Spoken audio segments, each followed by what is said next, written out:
요번에 그 천궁 실버라이프 그 회사 그 건도 지금 확인을 하면서 저희들도 지금 깜짝 놀라는 게 그 회사가 그 회원 수가 한 14만 명이라는 건 다 알아요. 다 아는데 요번에 이제 이 사건이 터지고 확인을 하다 보니까 공제조합에는 5만 5천 명밖에 그 예치를 안 해놓은 거예요. 그럼 나머지 한 8만 명이 없어진 거예요. 그래서 얘들이 이제 답변은 상조 주력 상품이 아니고 장내 주력 상품이 아니고 뭐 크루즈라든가 뭐 여행, 웨딩 이걸로 결합 상품 한 거는 여기 예치를 하는지 안 하는지 자기들도 정확하게 모른다 라고 이야기해버리면 지금 5만 5천 명은 그래도 50%를 배상을 받을 수 있겠지만 나머지 8만 명은 자료 자체도 없는 거예요.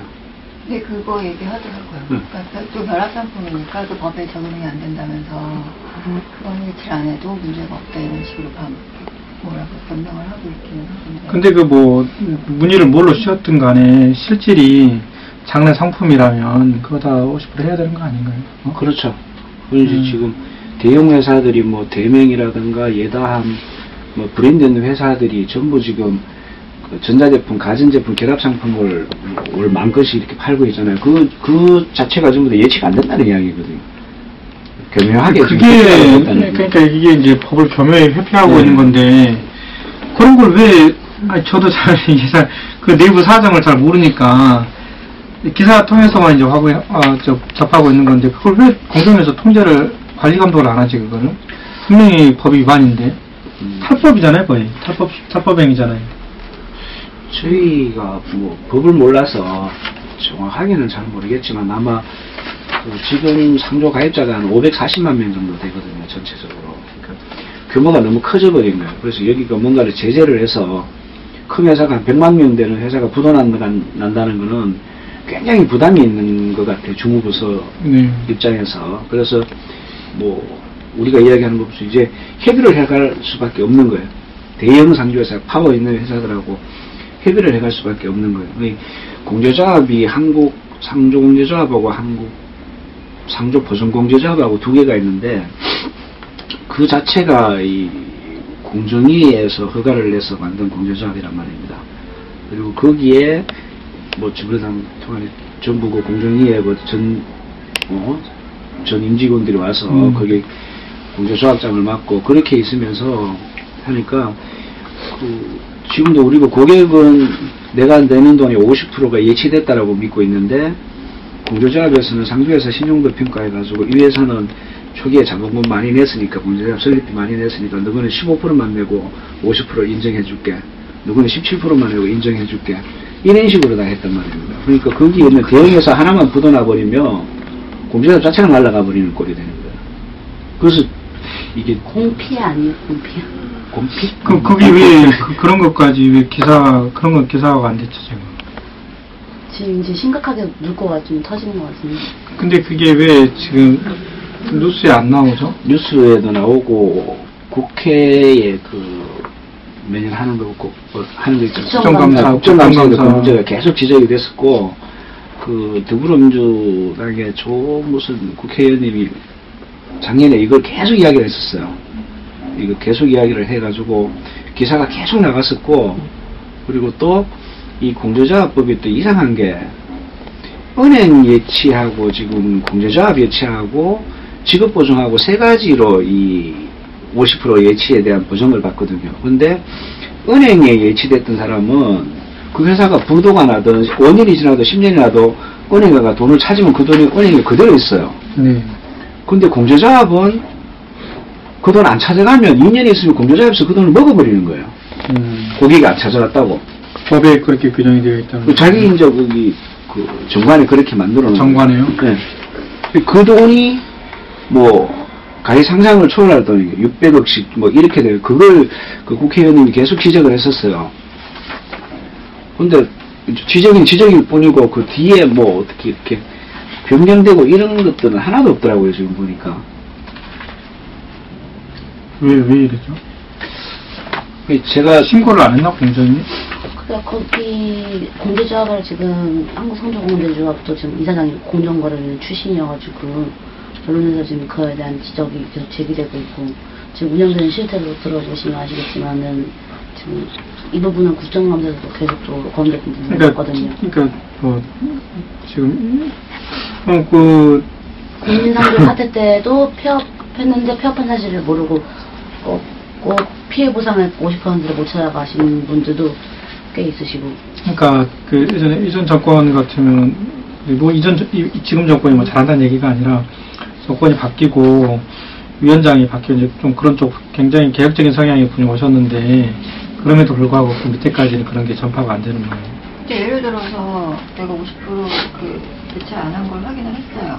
그러면 근거 뭐 이렇게 강제할 수 있는 뭔가 근거 규정이라든가 그런 게 있어야 되잖아요. 조사 감독할 수 있는 그 내용이 그런 게 할부거래법에 그런 내용이 공정위가 권한을 갖고 있고 그런 거를 신고가 들어가면 그런 내용이 문제가 있다고 봐서 이제 조사를 해서 알려줘야 될 거 아니에요. 그러니까 뭔가 제재를 가하거나 그런 게 있어야 될 거 아니에요. 그 50% 그 법 규정 위반할 때는 얼마를 어떻게 한다라는 제재 규정이 분명히 있잖아요. 그러니까 있는데 예를 들어서 강제를 계속 안 해요. 그러니까 뭐 폐업을 시킬 거야, 뭐 어떻게 할 거냐고. 그 이후 절차가 그런 부분이 되게 애매하니까 애매하게 규정이 돼 있다. 이런 부분들도 사실 같이 접근을 해서 체계도 같이 만들어가면서 피해자 규정을 구제대로 하되 향후에 사실 이런 방식으로 계속 운영을 하면 똑같이 계속 피해가 지금 그래서 이게 지금 법이 조금 더 정비가 돼야 되는 부분도 좀 있긴 있는 것 같아요. 요번에 처벌과 관련된 공정 15억을 못 맞춘 회사가 43개였었거든요. 네. 근데 그 회사 43개였었는데 이제 15억을 맞춘 회사가 전체가 한 70 몇 개가 나오니까 공정위에서는 상조 대란은 없다. 피해 이제 완벽하게 잡았다라고 하는데 그 43개의 회원들이 한 2만 명 정도 된다고 피해가 이제 거의 없다라고 이야기를 했는데 제가 여기 오면서 이제 공정위하고 통화를 한번 해봤었거든요. 자본금 15억을 요 최근에 올린 회사들 그 회사에 내가 재무제표를 하나 떼가 보니까 이사가 회사 돈 7억을 빌려가지고 나가서 다시 넣어가지고 자본증자를 한 거예요. 이게 가장납입 아니냐라고 하니까 맞대요. 근데 이게 뭐 국세청에 전화해보니까 세법상으로는 이자만 꼬박꼬박 넣으면 문제는 없는 거다. 상법상에 뭐 가장납입이 될 수는 있지만 뭐 크게 문제는 없다. 그럼 선물식 할부거래법에는 어떻게 적용되느냐 하니까 뭐 그거는 관련 조항을 찾아봐야 되겠다라고 이야기하는데 결국은 고객 돈, 회사 돈 빼서 10억 맞춰가지고 하는 거 이거는 10억 자본증자라고 해가지고 뭐 피해를 예방했다, 뭐 재무구조를 튼튼하게 했다는 그 말 자체가 성립이 안 되는 거잖아요. 거기에 대한 관리 감독권이 공정거래위원회에 있는 거잖아요. 이제 계속 이런 식이에요. 이렇게 파고디 가면 이해가 일반인들이 이해를 못하는 부분이 나오는데도 그냥 갈 수밖에 없는 그런 상황들이 계속 이래 지금 가상 납입을 다 인정하고 있다고요, 공정위에서도. 50%를 꼭 또 현금으로 하는 게 아니라 뭐 보증서 같은 걸로 또 그렇죠. 거죠. 그러면 실질적으로 50%가 안 되는데도 그냥 그 기준 준수한 것처럼 취급해 줄 수도 있는 그렇죠. 그런 데도 있는 거고 해서. 그러면 지금 현실이 그러면 지금 상조회사 상조계 현실이 그런데 지금 장래인 쪽은 장래인 협회 쪽에서는 어떤 문제 지금 현재 이슈가 되고 있는 장래인 협회만의 어떤 이슈나 문제점들이 있나요? 저희들은 이제 이 상장래인들에 대한 뭐 권익보호 여기에 대해 내가 많이 치중을 했기 때문에 지금 이번 천공 사태 같은 경우도 이제 반대로 이야기하면 회원도 물론 피해를 보겠지만 상조회사가 부도가 나면 거기에 일을 했던 종사자라든가 이런 사람도 일자리가 다 없어지고 지금 그래 되는 거죠. 이 천공만 해도 500명, 1000명의 설계사들이 다 지금 일자리를 다 잃어버린 거고 이래 된 거잖아요. 그리고 이 천공 같은 경우도 그 장래 지도사들이 지금 10몇 명이 행사 용역을 해주고 못 받은 돈이 거의 한 6억 돈이 돼요. 그 6억이 된다는 건 뭐냐 하면 원래 상조라는 게 돈을 넣다가 행사가 발생되면 나머지 돈을 다 받아가거든요. 그렇게 되면 그 장래 지도사가 피해가 없어요. 100만원 중에 10만원을 회사로 납입했다 그러면 나머지 행사하고 90만원을 받아가기 때문에 내가 행사 용역비가 보전이 돼요. 근데 6억이라는 돈이 쌓였다는 건 전부 만기가 찼다는 이야기예요. 회사에서 다 받았던 돈이라는 이야기예요. 그 회사에서 돈을 다 받았고 행사를 하면 돈을 줘야 되는데 돈을 안 줬다는 거거든요. 그런 걸로 보면 이 자체 회원 자체가 벌써 공제조합에 등록도 안 된 회원들이 한 8만 명 된다는 얘기예요. 다 빼가 있다는 거예요. 이게 유독 이 회사만의 문제가 아닐 거라는 거죠. 지금. 모든 상조회사들이 다 신고하는 회원 따로 있고 신고 누락시킨 회원이 따로 있을 존재할 거라는 이야기죠. 이게. 그래서 이제 저는 좀 이따 전화 드리겠습니다. 이걸 왜 금융감독원에서 CMS 들여다보면 네, 다 보일 멋있죠. 건데 이 사람이 개인이 이 회사 통장에 얼마가 걸려 매달 3만 원씩 어떻게 들어가고 뭐 금융감독원에서 이거 딱 들어보면 다 보일 건데 왜 이걸 공정위가 관리하는지를 모르겠더라고요. 이게 어차피 보험 쪽이니까 네. 그거가 좀 하시면 좋은데 네. 그래서 그럼 서로 지금 지금 계속 미루고 있는 거죠. 공정위는 그러니까 할부거래법 그거를 근거로 공정위가 하라. 보험이니까 금감위가 해라. 뭐 아니면 뭐 보건복지부가 해라. 금감원에서는 뭐 규모가 너무 적다. 이걸 우리가 왜 용하는 그 소규모 사업체 같은 거를 우리가 왜 이걸 만드냐라고 이야기하는 거고 공정위도 뭐 처음에는 이게 좀 괜찮은가 해가 뭐 중후부서가 됐는지 모르겠지만 해보다 보니까 보통 골치 아픈 게 아닌 것 같아요. 공정위 자체도요. 지금 그 장례사협회 이게 장례인 협회라고 장례사협회라고 장례사라고 하죠. 네네. 장례지도사. 장례지도사라고 하죠. 예. 장례지도사분들이 여기에 관해서 법률관계가 지금 현재 구체적으로 어떻게 물려 있나요? 지금은 전부 뭐 이제 우리가 이야기하는 대형 상조회사 이런 데는 4대 보험 받고 정식적으로 취업돼가 있는 친구들도 있고 그 나머지는 전부 다 프리랜서로 용역 계약을 해서 움직이고 있어요. 네.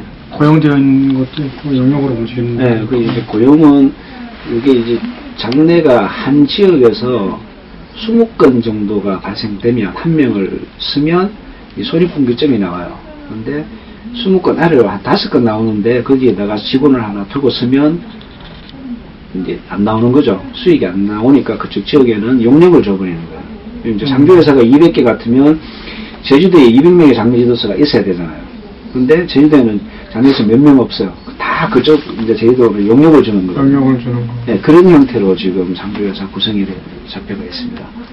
지금 이거로 인해서 이제 그분들이 돈을 영역이면 영역 고용되어 있는 사람은 고용된 대로 돈을 못 받은 것들이 많이 있긴. 그렇죠. 그게 지금 장례인 협회에서는 이제 회원들의 이제 그런 문제점들을 이제 법률적으로 좀 해결하려고 하는 그런 취지로 오신 거잖아요. 그렇죠. 그러면 그분들이 피해자분들이 어느 정도 되시나요? 지금 그 전국이 18명.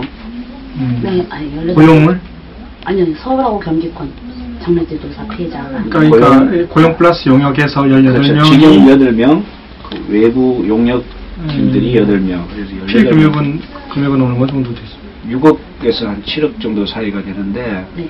이제 더 답답한 게 얘들이 그 조 기자님이 기사 쓰는 거 보면 이제 이런 사태가 발생될 것 같으니까 12월 달쯤에 이제 장례지도사 보고 전부 다 개인사업자 내라 해서 이제 물건 관하고 수리하고 이런 갖고 오는 걸 이쪽 사람이 다 매입을 해서 하는 걸로 해서 우리가 돈 줄게라고 해서 해놨더니 저쪽에서 이쪽에다가 압류를 건 거예요. 사업자니까. 네.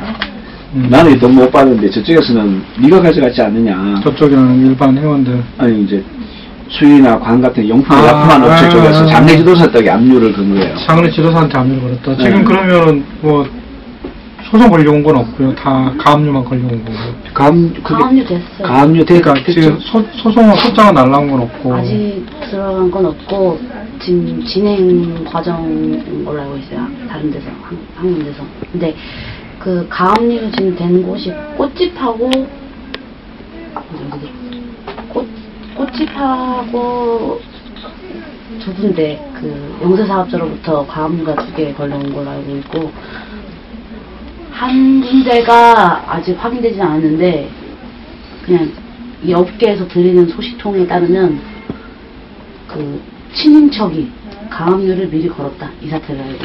그러면 이게 지금 그 법률적으로 개별적으로 지금 진행이 되고 있잖아요. 회원들을 다 커버해서 대신 해줄 수 있는 상황이 아니잖아요. 장애인 협회가. 그렇죠. 개별 회원들이 이제 개별적으로 대처를 해야 되는 부분들이잖아요. 왜냐하면 채권자들도 다 다르고. 장애인 협회가에게서 이쪽 분들을 도와줄 수 있는 상황은 어떤 걸 상정할 수 있을까요? 지금 개인사업자로 전환하면서 실질적으로는 비용을 상조회사무실에서 주기로 했다고 별도로 계약을 하셨던 거예요? 네, 그런 것 같아요. 그 계약서가 있나요? 계약서 있습니까? 계약서요? 어떤 계약서? 그러니까 별도로 그 사업자 독립을 하면서 네. 그 상조회사가 사실은 비용은 우리가 될 건데 네. 대신에 개인사업을 내는 형태로 외관상으로는 그게 없는 거고. 그게 없어요?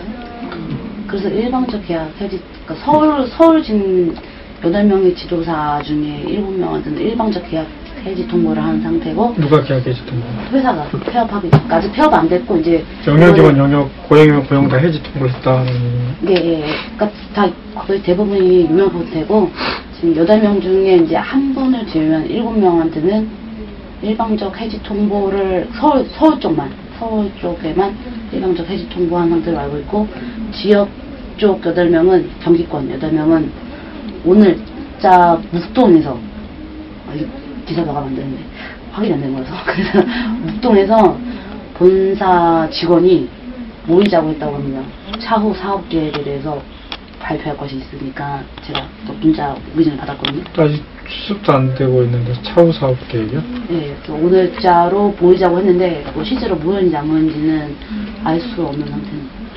그러면 사업자를 낸 사람이 상조회사에 뭐 지금 문서상의 계약서나 이런 것들이 있는지 물어봤는데 없다라고 하셨잖아요. 일단 채권자들도 좀 답답하겠네요. 이쪽에 채무자가 지금 그런 상황에 처해버려 있고 실제로 뒤에 있는 사람은 거의 다 빠져나가게 돼버렸으니까.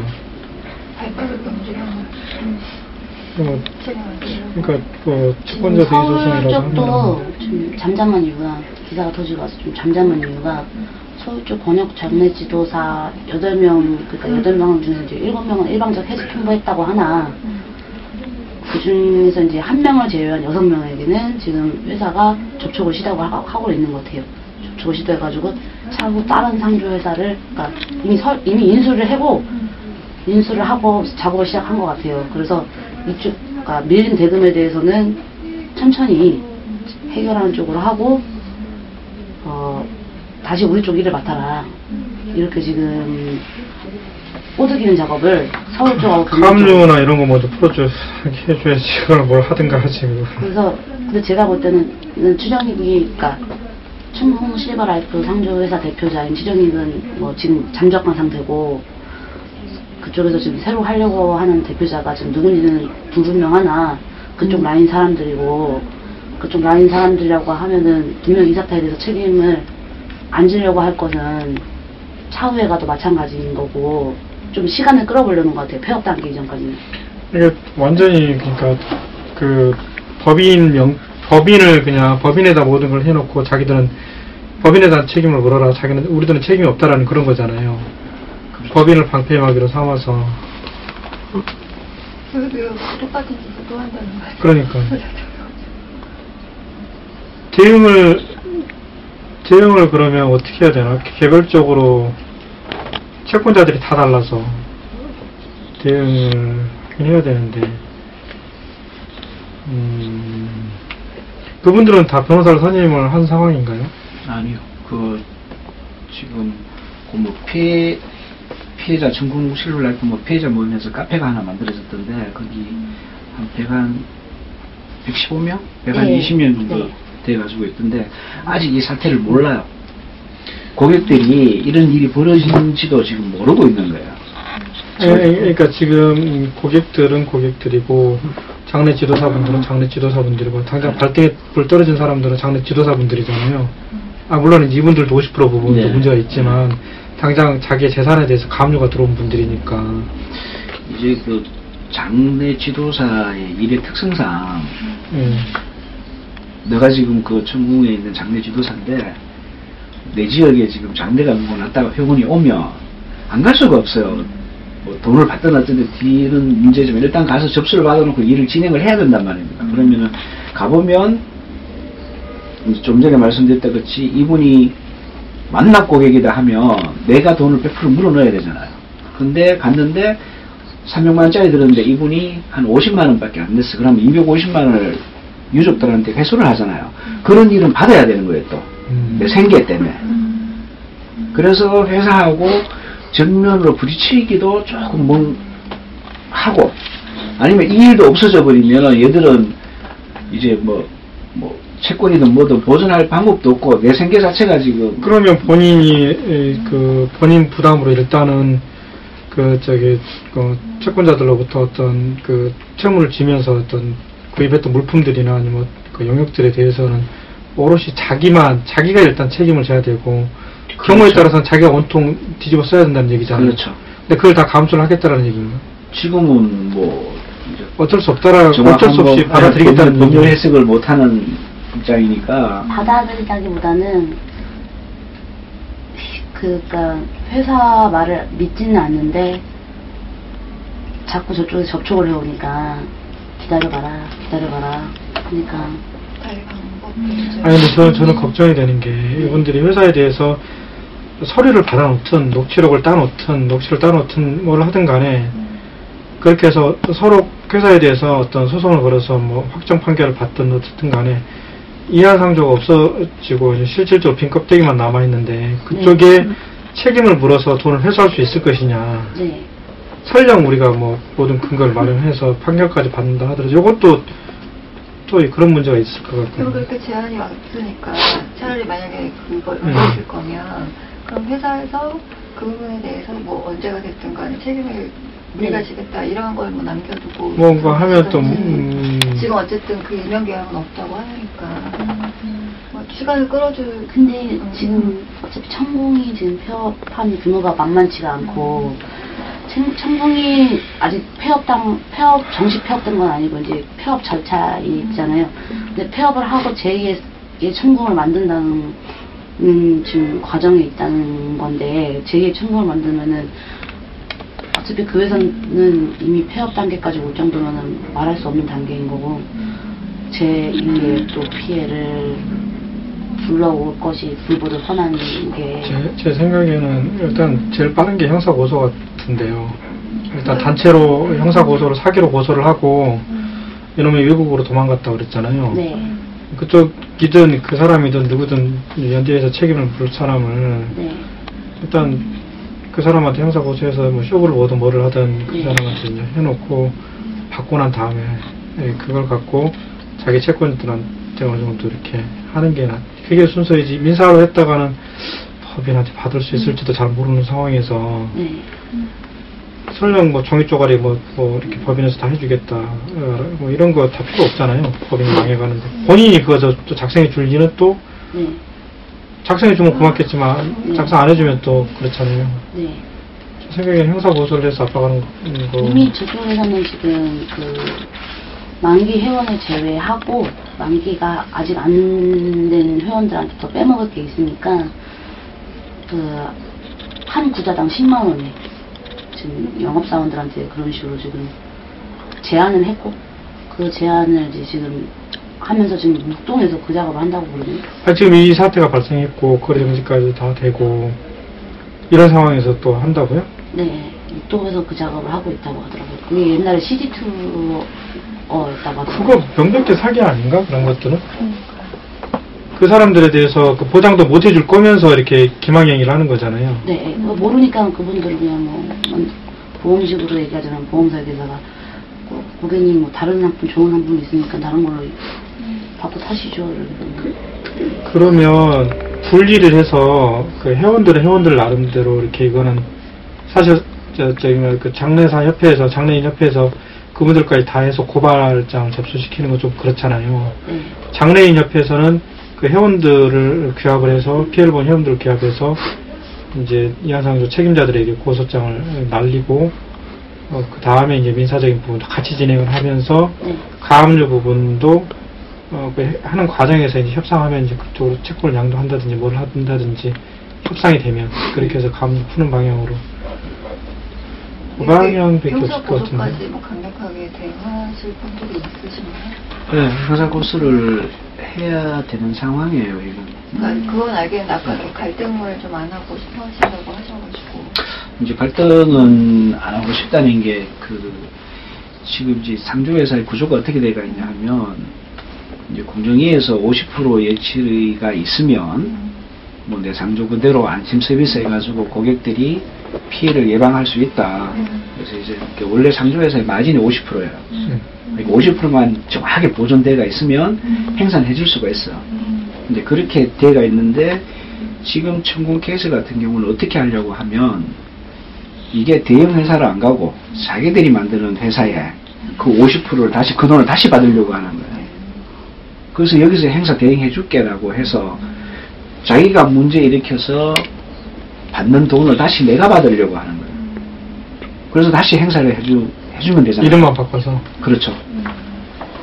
그러니까 장례 지도사들도 잘 되면 행사를 다시 할 수 있을 거. 그게 가능한가? 같다는 그게 생각에. 그 규정상 그게 뭐 그런 법 위반해가지고 하는 사람들은 제재 규정이 있거나 못하게 하거나 그런 규정이 있는 걸로 알고 같은 있는데. 사람이 아니니까. 대표자를 따르게 해서 그거는 저기 가셨다는 대표자를 다른 사람으로 해서 그 안에 있는 사람들이 그렇게 한다. 지금 청구 같은 경우는 2012년, 15년도에도 계속 이런 일들이 있었어요. 그래서 그게 비슷하게 굴러가는 게 네. 저기 베트남이나 필리핀 그 결혼 중개업자들이 비슷한 행위를 해요. 보면 자기 걸리잖아요. 누구를 또 세워가지고 이렇게 해서 또 하고 이렇게 몇 년을 하는 거예요. 이렇게 하는 거예요. 이거랑 비슷하게 굴러가는 거예요. 그래서 공장이도 지금 공장이라기보다는 공제조합 또 이게 골치가 아프니까 그냥 문제를 계속 수수방관 해오다가 지금 여기까지 온 것 같은데. 근데요, 그 설정 제3의 거기에 있는 말단 직원이 내가 다 인수할게, 내가 내 돈으로 그렇게 해서 그럴 가능성도 1%라도 있겠죠. 그런 가능성이 아예 없는 건 아니니까 그렇게 해서 인수해서 뭐 잘 이렇게 할 수는 있겠죠. 근데 대부분 다 그렇지 않다는 얘기잖아요. 또 다시 이런 일 하고 또 담을 빼먹고 또 다른 데로 옮기고 한 번은 제동을 걸어야 되잖아요. 여기서 한번 그 책임자들 해외로 도전한 사람 말고도 다른 사람들이 공모한 게 분명히 있을 거예요. 공모한 사람. 그 사람이 혼자서 다 일을 처리는 안 했을 거 아니에요. 그렇죠. 그 사람들을 몇 사람을 잡아서 한번 여기서 끊어줄 필요는 있을 것 같은데. 그렇게, 잡아야 이제 도와주가 공부를 했는지. 예. 이게 저쪽에 어디 하나 고발된 게 있는데 생각보다 쉽지는 않은 것 같아요. 그렇다고 안 여기서 하는 게 아니라 할 건데 이제 그 대표 도망가신 분 말고 이 지금 남아있는 사람 중에 어디까지 관여가 됐는지를 좀 잘 명확하게 밝혀서 그거는 이제 거기에 이제 아까 말씀하신 대로 사람 바꿔가면서 계속 있나요? 그렇죠. 그렇다고 해서 우리가 결혼중개법 위반 당사자들을 고소 안 하는 건 아니거든요. 여성단체들에서 보면 그쪽 얘네들을 고발을 해요. 고소를 하고 그러면 다른 사람을 또 받고 그 사람을 또 고소를 하고 그렇게 해서 결국은 못하게 되거든요. 못하게 되는데 여기도 장례 지도사 분들이 같이 고용되신 분이나 영역하신 분들이 내부 사정을 잘 알 거라고 보거든요. 그 사람들 진술을 토대로 해서 피고세는 특정을 어느 정도까지만 하고 다는 아니더라도 완벽하게는 아니더라도 하다 보면은 조사하다 보면 걸려들 거라고 보이거든요. 한두 명 하다 보면. 대타로 나오는 사람들 사실 뭐 어느 정도 아니까 이거 하시는 거예요. 그렇죠. 또 이제 그러니까 자꾸 결혼중개법 위반을 얘기하고 있는데 사실 제가 그쪽 사람들을 대리를 해서 지금 결혼중개법 사람들 대신해서 대리를 해서 형사사건을 이렇게 변호를 해주고 있거든요. 수법들을 방어하는 입장으로. 그러니까 이제 이런 수법들을 어떤 수법들인지 뻔히 알죠. 그러니까 이것도 규모만 다를 뿐이지 딱 똑같은 수법이잖아요. 그렇기 때문에 그런 식으로 일단 끊어줄 필요는 있다. 그리고 또 그럴 필요가 있는 게 일반 채권자들한테 지금 가압류까지 다 걸려있는 상황에서 이거를 이 천궁에서 아니면 그 관련자들이 책임을 안 져주면 또 다른 B라는 회사를 만들어서 뭐 해결해주는 보장은 없잖아요. 지금 그 천궁이 이렇게 될 줄은 이제 자기 왜 최고 균일년이 예측을 한 것 같아요. 그러니까 도망을 그래서 갔죠. 무슨 여행사를 만들어서 그쪽으로 회원 다 빼고 또 그 결혼정보 이벤트 업체 만들어서 그쪽으로 또 회원 다 빼고 이렇게 똑같은 사업자 걸고 이름만 다르게 해서 이쪽으로 분식 회계를 하고 있었더라고요, 보니까. 그러니까 거기서 이제 요번에 이제 이게 날아가는 거예요. 날아가는데 벌써 이쪽 저쪽으로 회원이 다 벌써 분산대가 있는 거예요. 그러니까 이쪽 저쪽에 회원이 있으니까 여기에서도 뭔가 돈이 들어오니까 그걸로 뭔가를 하면 되지 않느냐라는 생각을 하는 것 같아요. 그래서 아까 조 기자님 이야기했던 것처럼 그 내용이 이제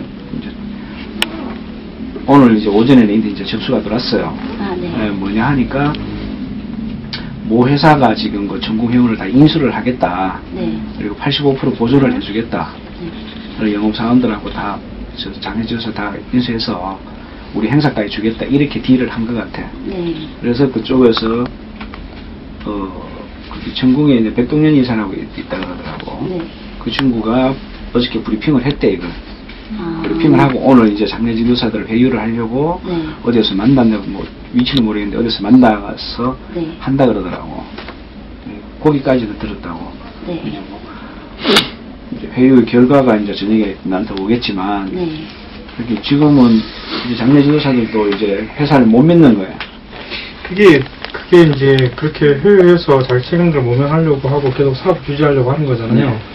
근데 거기서 이제 못 믿는다라는 게 그게 이제 자기 재산에 걸려있는 부분이 재산이 가압류가 된 상황이기 때문에 그 사람들을 한 번 더 믿고 했는데도 풀리지 않고 가압류가 나중에 소송으로 들어와서 강제 집행이 들어와 버리면 자기만 말대로 독박 쓰는 거잖아요. 그렇죠.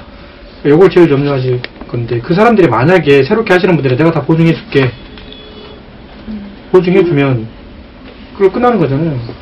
니네도 그렇게 딜을 하면 거기서 이게 서류에 가압류 들어오는 뭐 채권자 누구에 대해서 이제 뭐 내가 연대 보증 서준다라는 식으로 보증을 해주면 안 할 이유가 없죠. 오히려 해피하게 새롭게 일을 할 수 있죠. 근데 그게 해주겠냐고. 그건 안 해줄 겁니다. 그 돈 누구도 지금 책임지려고 하지 않는 상황이기 때문에 그래서 이게 왜 그렇게 어리석은 짓을 했느냐고. 또 한 번 당하면 됐지 두 번, 세 번 또 당할 것 같은데. 네. 두 번, 세 번 또 당할 것 같은데 그거를 최 여장의 비리가 폭로된 2015년병인데 그 2015년병에 그걸 비리를 폭로한 사람이 그 시리투어 여행을 제안했던 그 임원이라고 얘기를 들었거든요. 그 기사도 났고 그 임원이 비리를 폭로한 이유는 최 회장이 약속을 지키지 않았기 때문에. 그래서 이번엔 약속을 지키냐? 안 지킬 것 같아요. 안 지킬 거라고. 한 번 속으면 죽을 수 있는데 두 번 속으면 본인 잘못이죠. 일단은 그리고 조 기자님 기사들 중에서도 보면 이게 이제 상조회사가 이제 그 완전 자본 잠식 상태로 많이 있잖아요. 그렇게 이제 지속이 되니까 이게 이제 이렇게 회원들을 많이 하면 할수록 오히려 더 경영이 더 악화되는 악순환 속에 빠져들고 이거를 또 해소하기 위해서 다른 부대 사업을 또 일으키면서 그 수익으로 이제 이렇게 하고 이렇게 하는데 이 부대 사업 이 사건 보니까 거기에도 해당되고 부대 사업을 하면서 끼워 팔기도 했고 거기에서 또 이제 그걸 50%도 보장도 안 해주고 이런 구조로 돼서 지금 뭐 이러지도 저러지도 못한 상황에서 도망가 버리고 이걸 이제 거기 계신 분들은 이제 홀만 남은 천궁을 이제 빠져나와서 새롭게 또 만들어서 또 그 짓을 하고 또 이렇게 이런 구조인 것 같아요. 저는 그 한국 상조공제조합이 지금 뭐 부금 선수금 규모가 재무제표만 축소된 금액이긴 하나 재무제표에 있는 규모의 50%도 안 되는 게 지금이 조합에 들어가 있는데 그리고 그 조합에 부금사원 수금이 651억 원 재무제표는 651억 원이라고 기재가 돼 있어요. 근데 실제 조합에는 190억이지 190억이 예치됐다라고 제가 회사 그 상무로부터 들었거든요. 답변을 자기가 떳떳하게 얘기하더라고요. 우리가 웬만한 상조회사보다는 예치금이 제일 많이 했다. 그럼 이게 뭐 대한민국 상조회사, 거기 한국 상조공제조합에 가입된 상조회사들의 예치금은 도대체 얼마나 나입이 된 건지, 이것도 참 의아한 일이며, 청군에서 제일 많이 있다고 자랑할 정도면 190억이. 그럼 법은 왜 있는 거예요? 분명 50%라고 되어 있는데. 190억을 가지고 지금 5만 5천 명, 그러니까 나머지 8만 명을 제외하고 5만 5천 명을 한국 상조공제조합이 보상을 해주겠다고 얘기를 했다고는 하나, 190억 가지고 5만 5천 명 보상해줄 수도 없을 뿐더러, 그리고 만약에 5만 5천 명을 보상을 해준다고 하면 다른 상조회사가 낸 예치금을 가지고 땜빵을 하겠다는 얘기인데, 횡령이죠. 이것도 문제 있는 거 아닌가요? 원래 공제는 그 뜻이니까 뭐 큰 사건에 대비해서 여러 회사들이 돈을 낸 거니까 타 회사 돈으로 물어주는 운영을 거는 투명하게 되는 건 자기들이 정말 책임이. 근데 그거는 저는 잘 모르겠는 게, 공제조합이 그런 거 목적이긴 한데, A라는 회사가 만일의 경우를 대비해서 50%를 그렇게 보관을 해놓고 B라는 회사도 보관을 해놨는데, 저 같으면은 왜 내가 보관해놓은 돈을 A라는 회사에, 다른 회사에 그 사고 난 데다 쓰느냐 라고 문제 제기할 것 같아요. 당신 횡령이라고, 이거 배임이라고, 횡령 또는 배임 뭐 이런 거라고. 그거는 이렇게 뭐 카드 메꾸듯이 이렇게 돌려막기식으로 하는 건 아닌 것 같아요. 거기 대형 상조회사도 가입돼 있지 않나요? 보람 가입돼 있잖아요. 보람 가입자들한테 피해가 가는 거예요. 보람 피해자들한테 피해가 가는 거죠. 그런 식으로 돼버리면은. 그러니까 이거는 그렇게 하면 상조 그쪽도 문제고, 뭐 망하려면 하나만 망해야지. 죄송합니다. 그리고 청분 대표자가 바뀌었는데, 추정익에서 정우태로 바뀌었는데, 정우태로 바뀔 때까지 한국상조공제조합은 뭐 했냐는 거예요. 최정익 대표자가 정우태에게 대표자를 넘겨줄 때까지 한국상조공제조합은 진짜 뭘 했는지 좀 참 궁금하더라고요.